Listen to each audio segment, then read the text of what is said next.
Today, I'm going to share 3 unexpected triggers of reflux and heartburn that you may not be aware of, so stay tuned. If you're new here, welcome. My name's Amanda Malachewski. I'm a certified functional nutrition health coach and a digestive and allergy detective. For expert help resolving your digestive complaints, please be sure to subscribe and hit the bell to be notified when I post a new video every week. If you have heartburn or reflux, you're probably already aware of some of the more common triggers, things like spicy or fatty meals, caffeine, or alcohol. By the end of today's video, I want to share 3 additional possible triggers that you might not be aware of, and hopefully one of these will turn out to be one that you can do something about. I've had a couple of clients now that have figured out some odd triggers for their heartburn, like my client Andrea, who found that her 4 p.m. cup of mate tea was a huge trigger. And so you can do this work and figure out your triggers so you can avoid them. So let's get started. I recently woke up in the middle of the night with intense throbbing pain on my side and in my stomach and with pressure in my chest right under my heart. So for those of you who regularly experience heartburn, I want to tell you that I can empathize with you because this really hurt and it was super uncomfortable.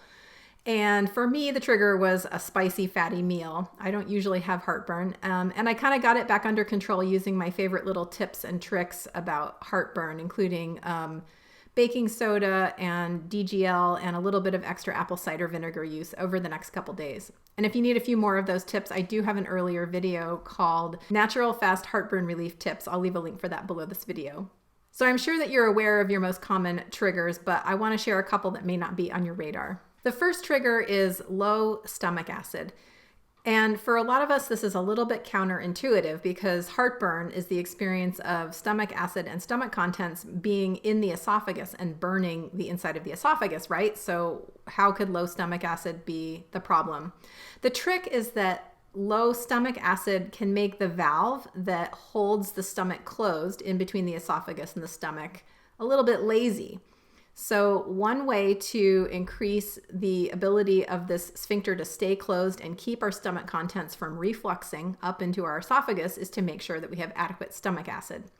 And I have made a whole other video about this, so if you want to check that out, you can look at how to increase your stomach acid for digestive health. I will also leave a link for that below this video. The second odd heartburn trigger is too much water before, during, or after meals.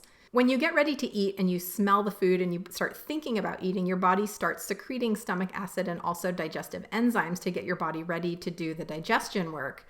But if you chug a big glass of water right before you eat your meal or with your meal, you can dilute that stomach acid and decrease your digestive fire. And though you're probably pretty full after your meal and you wouldn't drink a whole ton of water, it's also not a great idea to drink a lot right afterward. So my general recommendation with this is to avoid drinking a lot of water 30 minutes before or for 1 hour after a meal.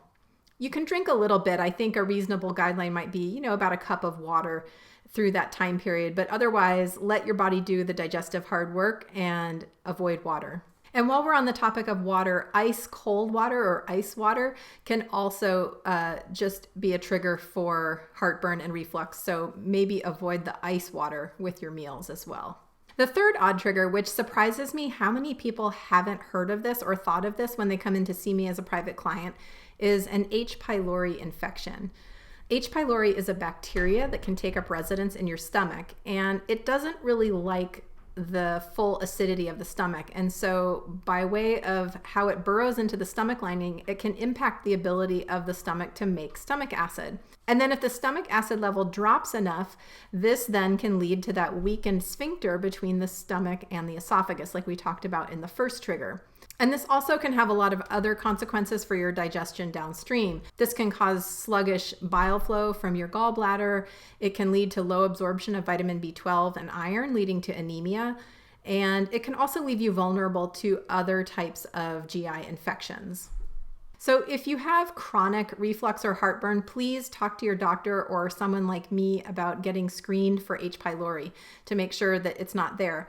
And if it is, there are ways to clear that infection and improve your digestion. I do have a little bit more information about that in my video, Gut Microbiome Testing for IBS. You can check that out. What are your weird heartburn or reflux triggers? Tell me about it in the comments. So I hope this video helped give you some additional clues about places you can look for some of your own heartburn triggers. And ideally, you'll find something that's going to help relieve your heartburn and reflux. You can also check out those other videos I talked about for some additional stomach acid and reflux support. If you're ready for some professional help with reflux or heartburn, there's two main ways I can help. First, I invite you to download my gut guide called Roadmap to Gut Recovery. It's a guide that contains the step-by-step process that I use with my clients in private practice to help them restore their gut health, and it also provides access to some of the tools that can help you get there, like my food symptom diary. You can download your copy of Roadmap to Gut Recovery by visiting confluencenutrition.com/roadmap. Or if you've already tried a lot and you're ready for some one-on-one customized support, I'm an expert at helping people sort out what the cause of their symptoms are and what they can do to feel better. You can schedule a free 30-minute assessment session with me to get my impression of what your next best steps might be and to also talk with me about working one-on-one with me. I'd really love to meet you. You can schedule that by going to confluencenutrition.com/contact. And I'll look forward to seeing you on my schedule. Alrighty, I hope that you're able to reduce the frequency and intensity of your heartburn and reflux symptoms by addressing unseen and unknown triggers. Please leave me a comment and like this video if it helped you, or go ahead and share it with someone else who could use it. And I will look forward to seeing you next time. Take care.